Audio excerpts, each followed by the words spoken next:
Hello বন্ধুরা, আমি মাহেশের মেলায় যাচ্ছি। আমরা 4 জনে। তো চলো এই যে রিষড়া স্টেশনে চলে এসেছি, টোটো করে যাব। তো দেখো আমার রথের মেলাতেও চলে এলাম, জগন্নাথের মন্দিরে। এই মন্দিরে জানো তো আমি কোনোদিনই আসিনি, এই প্রথমবার এই মন্দিরে এসেছি। তা আমি জানতামও না যে এখানে একটা মন্দির আছে।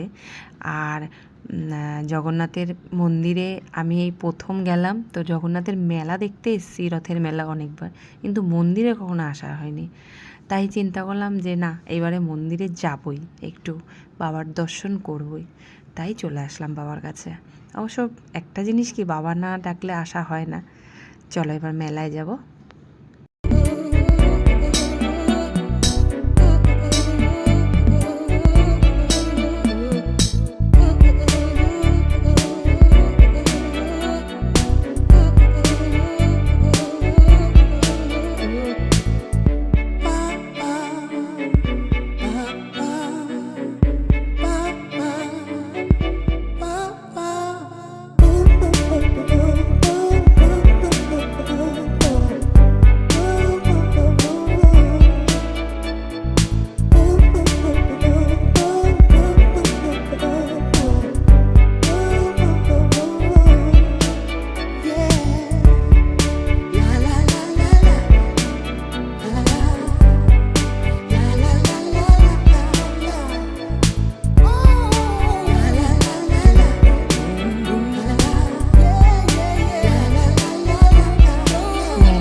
এই পর্যন্তই থাকলো, আবার পরের ব্লগে দেখা হচ্ছে।